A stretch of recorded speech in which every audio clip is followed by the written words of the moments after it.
আমি ছোটবেলা থেকে সবসময় নানুর মুখে একটা কথা শুনেছি।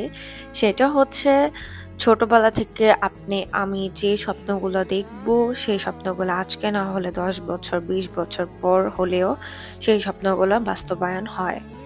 অনেক সময় হয়, অনেক সময় হয় না। বাট আমার ক্ষেত্রে প্রত্যেকটা জিনিসের সিমিলারিটি আমি পেয়েছি আলহামদুলিল্লাহ। এই যেমন এই চেরি ব্লসম দেখার জন্য আমার মন এত আকুল-বেকুল হয়েছিল। ভাবছি যে ফিনল্যান্ডে হয়তোবা আমি চেরি ব্লসম পাবো না। জাপানে যারা থাকে তাদের ব্লগ দেখে আমি সবসময় আফসোস করতাম, ইস! আমি যদি জাপানে যাইতে পারতাম এই চেরি ব্লসম দেখার জন্য।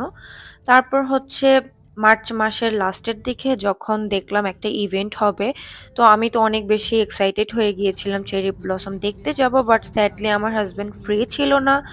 তো অনেক কষ্ট করে একটা দিন ম্যানেজ করতে পারছি। তো যে কথা সেই কাজ।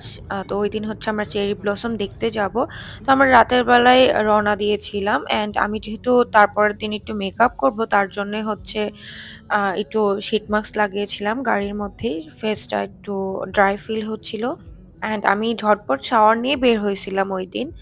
তো আজকের ব্লগটা খুব একটা বড় করব না। যতটুকু দেখানো সম্ভব ততটুকুই। কারণ হচ্ছে আমি চেরি ব্লসম এ গিয়ে এত বেশি এনজয় করেছি যে আমি খুব একটা ক্লিপ নেই নাই। আর হচ্ছে আজকে যাচ্ছিলাম হচ্ছে আমি আমার হাসব্যান্ড ২ জনই মিলে আপুর বাসায়। অ্যান্ড আপু এত সুন্দর করে বাসা গুছিয়ে রাখছিল আমাদের জন্য। আমরা যাইতে, যাইতে সকাল হয়ে গিয়েছিল। সকাল বলতে ৬টা-৭টা বেজে গেছিল। অ্যান্ড ৬টা-৭টা বাজে অনেক সানলাইট থাকে তখন। অ্যান্ড ও আর আমি প্ল্যানিং করতেছিলাম কি, কি করব। দেন আমরা কিছুক্ষণ ন্যাপ নেই। তারপরে উঠি। উঠে দেখি যে অলমোস্ট ১টা-২টা বেজে গিয়েছে।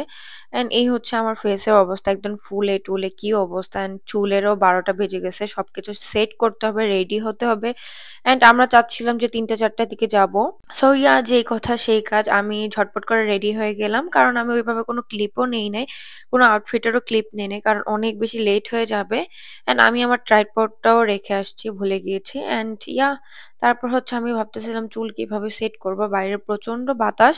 হঠাৎ করে ওয়েদার চেঞ্জ হয়ে গিয়েছে। একটু ক্লাউডি, ক্লাউডি হয়ে গেছে আর প্রচন্ড বাতাস। আর ওইদিনের টেম্পারেচারও ভালোই ছিল। বাইরে প্রচুর ঠান্ডা লাগতেছিল যখন গিয়েছি। তারপর হেয়ারটা ভালো মতন ভাবলাম সেট করি। তো পিছন দিকে একটু ক্লিপ দিয়ে লাগিয়ে উপরে হচ্ছে আমি স্প্রে করে দিব যাতে চুল নষ্ট না হয়, একদম সেট থাকে। তো আমি হচ্ছে ট্রেসমের একটা হোল্ড আপ একটা স্প্রে ইউজ করেছি। এরপর রেডি-টেডি হয়ে সবাই মিলে বাইরের দিকে যাচ্ছিলাম। তো এই হচ্ছে আমাদের বাসার রিয়েল চেরি। ওকে নিয়ে হচ্ছে আমরা বাইরে যাচ্ছিলাম। তো এরপর আসলাম এদিকে পার্কিং এর একটা জায়গাও খালি ছিল না। ওইদিনে এত বেশি মানুষ ছিল। তারপর আমরা অনেকক্ষণ হেঁটে ওই চেরি ব্লসম এর দিকে যাচ্ছিলাম। দূর থেকে দেখা যাচ্ছিল। এন্ড দেখতে এত সুন্দর লাগতেছিলেন আমি ভাবতেছিলাম এটা কি কল্পনা নাকি বাস্তব। মানে কাছ থেকে দেখাটা অন্যরকম অ্যান্ড ভিডিও ক্যাপচার ভিডিওতে খুবই, খুবই ডিফারেন্ট। এটা রিয়ালি অনেক সুন্দর। এটা হচ্ছে জীবনেও ভিডিওতে ক্যাপচার হবে না। আমি যতই দেখানোর ট্রাই করি না কেন। অ্যান্ড আমাদের চেরি আমাদের কই রে? বাসার রিয়াল চেরির সাথে একটু আমাদের দুষ্টামি চেরিটা করলাম। তোমরা সবাই একটু কই? মাশাআল্লাহ এই যে বলে দিও আমাদের যদিও চেরি আমি বোন। ওকে ব্লগ ভিডিওতে আনি না খুব একটা। কারণ অনেক ছোট। যখন বড় হবে তখন তো অবভিয়াসলি আনবো ইনশাআল্লাহ। এরপর হচ্ছে এদিকে দেখলাম যে আইসক্রিমের একটা কার্ট ছিল। ওইখান থেকে আমরা আইসক্রিম নিলাম। তো আমি হচ্ছে যে আইসক্রিমটা নিয়েছি ওইটা হচ্ছে স্ট্রবেরি। অ্যান্ড স্ট্রবেরি আইসক্রিম আমার বরাবরই পছন্দ। সামটাইমস ফ্লেভার আইসক্রিম খেতে ইচ্ছে করে না, চকলেটই খাই। বাট সবসময় তো আর চকলেট আইসক্রিম ভালো লাগে না। একটু ডিফারেন্ট তো দরকার। আর চেরি ব্লসমের সাথে এই কালারটা এত সুন্দর লাগতেছিল। তার জন্য ভাবলাম একটু পিঙ্ক কালার ভাইবটা করার জন্য স্ট্রবেরি আইসক্রিমই খাই। অ্যান্ড আইসক্রিমটা অনেক মজা ছিল। অ্যান্ড ওইদিন এত ঠান্ডা ছিল, এই ঠান্ডার মধ্যে আমি আইসক্রিম খেয়ে আমার আরো ঠান্ডা লেগে গিয়েছে। অ্যান্ড আমার ঠান্ডা লাগলে কেন জানি আইসক্রিম খাইতে ইচ্ছা করে। এটা বরাবরের মতনই আমার বদ অভ্যাস। অনেকদিন পর সব পরিচিত মানুষ একসাথে হলে এত ভালো লাগে। অ্যান্ড আশেপাশে এত বাচ্চা-কাচ্চা থাকে যে ওদের সাথে খেলা করতে ওদের দেখতেও ভাল লাগে। তো এদিকে হচ্ছে এক আপুর বাচ্চারা খেলা করতেছিলেন। আমি ওকে একটুও কোলে নিতে পারতেছিলাম না। কারণ ও এত বেশি এক্সাইটেড ছিল, দৌড়াদৌড়ি করতেছিল। মাঠ পেয়ে, তারপর হচ্ছে ফ্লাওয়ার্স পেয়ে এত খুশি লাগতেছিল ওদের। মনে হচ্ছিল ওদের ঈদ লেগেছে। অ্যান্ড আশেপাশের ভিউ এরকম। কারণ ওই যে বললাম না ওইদিনে হচ্ছে অনেক বেশি ক্লাউডি ছিল। তার কারণে খুব একটা মানে জমে নাই। ওইদিন যদি রোদ থাকতো তাহলে অনেক সুন্দর লাগতো। কারণ রোদের চেরি ব্লসম এত সুন্দর লাগে, একদম ঝলমল, ঝলমল করে।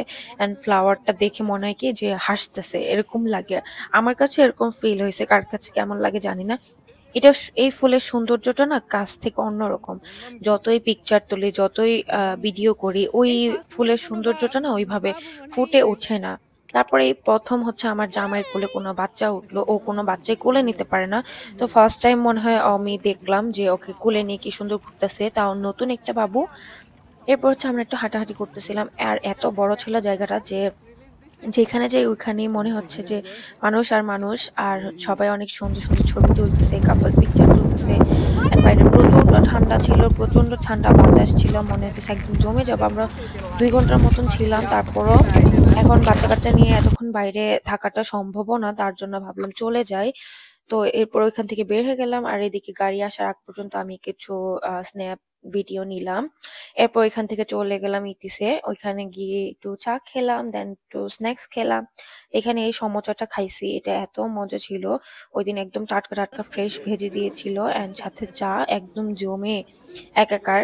আর আমরা সবাই অনেক আড্ডা দিয়েছিলাম। দেন বাসায় আসলাম। এরপর দেখলাম আপু আমাদের জন্য পুডিং বানিয়েছে। এই হলো আমার আজকের ব্লগ। নেক্সট ব্লগে আরো অনেক, অনেক কিছু শেয়ার করব তোমাদের সাথে। সো কেমন লাগলো তোমাদের অবশ্যই কমেন্টস করে জানাবা।